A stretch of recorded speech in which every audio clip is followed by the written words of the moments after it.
What do you see? Coffee beans. Okay, we got coffee beans. What else have we got there? Brown. Yeah, thank you. Yes? Human heads. Where do you think the human heads are? Bottom left. Can you? Yeah. Can anybody see that? Very good. Very good. That doesn't come out terribly well. What do you see? Can you just tell me what you see? Somebody tell me. Shout out. What? Somebody unhappy? Yeah. What else do you see? A model. Well, how would you describe the model? Smug.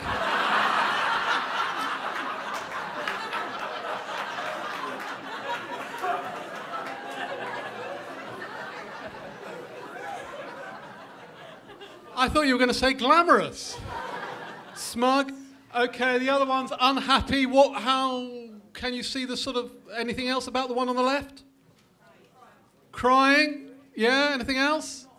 Yeah, somebody said it over there. They are the same person. That is Annabel Croft, who used to be a tennis player, was a model.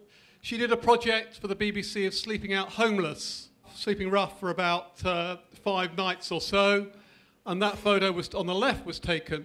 So there you are. It's the same thing, but different perceptions.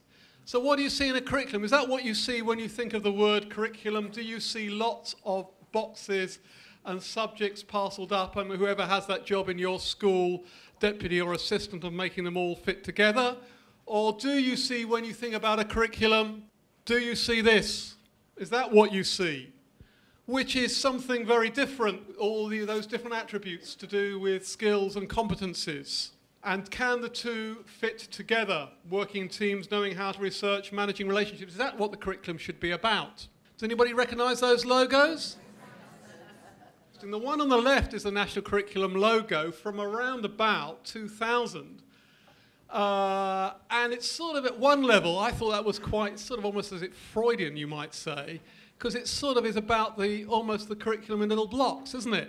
Is that what they're trying to tell us? Is that the point of that logo? The one on the right is much more identified than the one they started using around Key Stage 3, which is much more about, when Mick Waters got hold of the curriculum and started weaving things together a bit more. So what do we see? Do we see learning as being around all this formal stuff, or is it all around this sort of exciting teamwork, partnership, skill-based thing? Of course, it's not either or. Certainly from the point of view of RSA Opening Minds, we argue it's about both. It's not about teaching something different, it's about how you do teaching learning. RSA Opening Minds is fundamentally about your pedagogy. So what we, in fact, invite you to do, and indeed the planning stage is probably really one of the most important stages of understanding and applying Opening Minds. It's about ensuring that you're both covering the subject content, but at the same time developing the competencies. So you can see there what the 24 competencies are. The competencies were drawn up, they were developed at the turn of the millennium. We don't say they are fixed forever and a day, and there may come a point when we do need to review them, but we think they are still very relevant for the work of schools moving forward over the next decade. And therefore, we take those 24 competencies, and going back to that, it is about organising the curriculum to both pick out and develop those competencies and to match them with the subject content. What do teachers say about Opening Minds? This tells you one half of what they say about Opening Minds. The other half, they say that it's hard work, particularly hard work to rethink how you organise and brigade the curriculum and the schemes of work and the lesson plans to meet those twin objectives. And we don't, as it were, shy or hide or run away from that. But what they also say is that it is worth the effort, both in terms of the impact on students, but in terms of their own enjoyment and creativity and empowerment as teachers.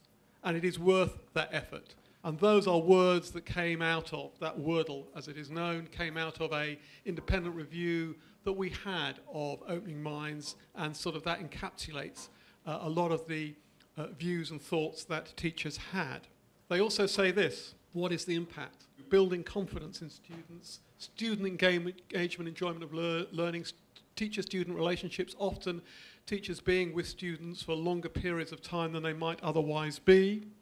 Student-to-student relationships, interestingly, in terms of how they relate to each other and have managed their difference. The independence of students is also very important. So those things, those light blue on that slide, shows the things that teachers say adds value. The thing we haven't yet done and want to do is, does it add value in terms of academic attainment? We can't identify that. There are so many variables in that. We haven't yet got the, as it were, hard evaluative evidence, and that is one of the challenges for Opening Minds to move forward, that we try and pin down that evidence, and we want to try and do that. So why introduce accreditation for Opening Minds? We've had about 200 plus schools, mainly secondary schools, not exclusively so, that have been doing Opening Minds to a greater or lesser extent, that has built up over 10 years. So why at this point introduce accreditation? The first thing is that what the independent review we had told us was that there was a huge variation in how Opening Minds was being practiced, and that there were also issues to do about variation they felt in quality. And I think it is fundamentally important that if we want to engage in the national debate about the future of the curriculum and to be taken seriously, then we do have to be associated with a quality offer.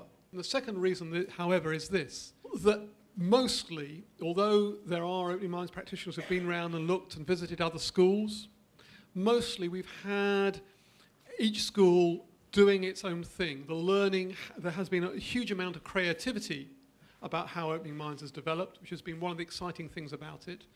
But we haven't done enough to, as it were, support and network the learning in a systematic way.